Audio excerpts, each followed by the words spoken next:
I might have put this little story on a video when I was over at Dolebury Warren earlier about a play or a little drama that was on, a ghost story was on the other evening. And I was half asleep, I think, and I was sort of listening to it. And I picked up the name Rowberrow in Dolebury Warren. And I thought, yeah, that's where I walk. So I think I missed a part of it. I need to find it again, the whole thing. But the gist of it is a disappearance of a young teenager who'd gone off to, like she'd done before. And she wore this nice dress and she was going out to meet some friends. And like young teenagers do, they find somewhere they can smoke and have some cider. And there's a place, I know where this cave is now. First of all, I'm trying to think where there would be a cave. And I've never tried to go near it myself.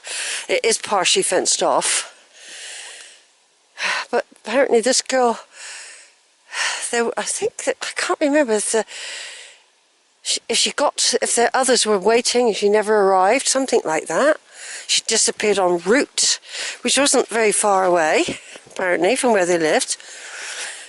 But it was in the Warren. Now, I've often thought this place is spooky. It's got lots of caverns and potholes and old mining areas here.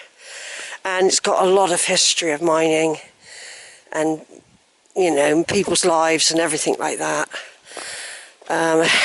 Anyway, apparently her sister or brother went out with their father and the dog to look for her. The dog escaped into the cave and they were shouting for him, so I don't know whether the dog came back. And then I must have fallen off to sleep again. Something about the father had gone in looking for her as well. There's something about him. And anyway, it was a creepy story, and apparently someone said it was supposed to be true. I mean, I know people have disappeared in potholes up on the Mendips. I know that. There's a plaque of Mark Jones, I think he's called, who was a potholer but went off on his own.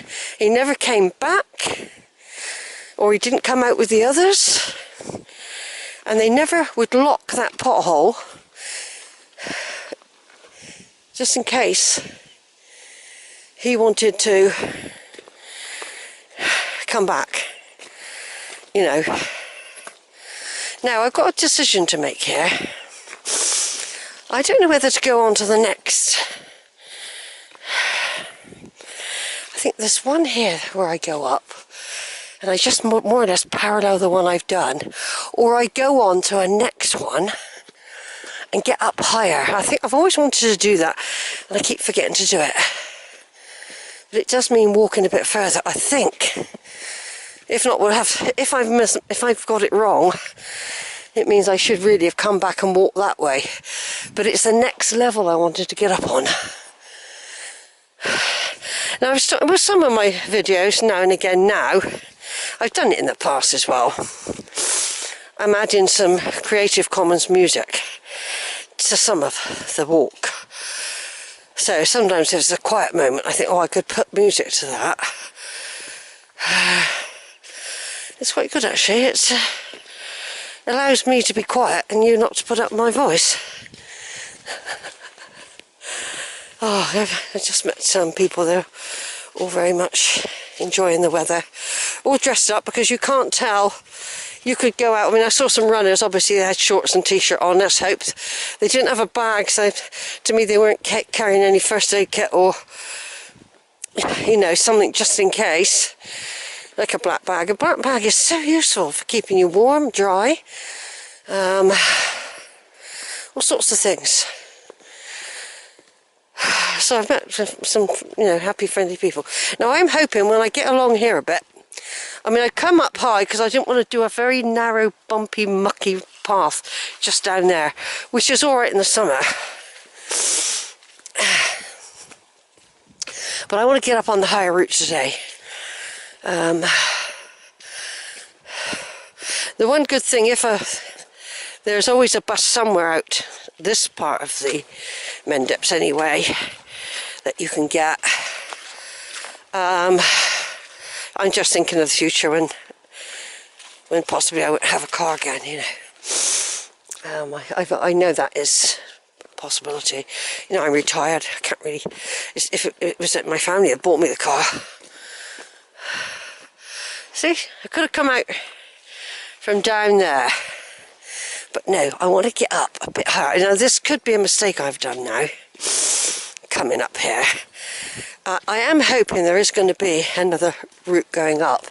If not, it means I'm also almost walking all the way to Tynan's farm along this track. So, I don't know yet. I might have to come back and go that way.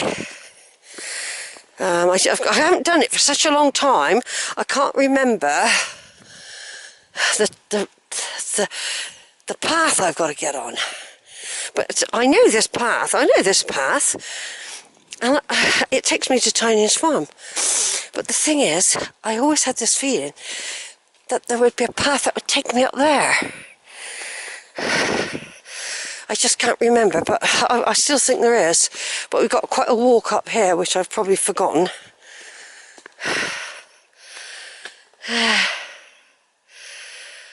Right, I'm going to turn off for a little while. Right, I've never seen it this harvested. In fact, I've never seen it harvested here before. These are the Rowberrow Warren trees that stick out for miles and have reference points that I use all the time on my walks. When I say I'm on Cheddar Gorge, I point over to Rowberrow Warren Hill Fort trees. Here, these are the tall trees that stick out for miles. I always mention them and I always look for them when I'm out. But I've never ever seen it harvested like this. So there's lots of making use of the land, making use of the bracken, cutting back. This used to be very dark here. Very, very dark. So maybe they're looking for something. Maybe there's some sort of archaeology under here from the past. Do you know what I mean? On this hill here. You know, this is the thing. They might have picked something up from LiDAR. I'm really glad I've done all those courses, you know, over the years. I've done various courses. I did lots with the OU, biochemistry. I also did the bits on geology and things. And I've done some archaeology courses and some forensic science courses with FutureLearn. I did quite a bit on COVID and genetics, genomics. And all these bits of information, they all link up with my tree in so many ways. You know, history, archaeology, geology. They're all, and ecology, of course. They are all interrelated. And so in my brain, I've got all these bits of information. And sometimes on a very lucid day, I can actually link everything up quite well.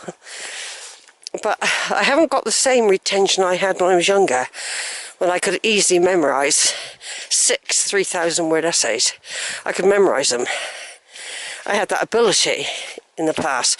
That's why I was good at getting exams. So I could just memorise everything. But of course, it's not all about memorising, it's using the information intelligently. So, yeah, that's what it's all about, really. Right, now we've come to a junction point.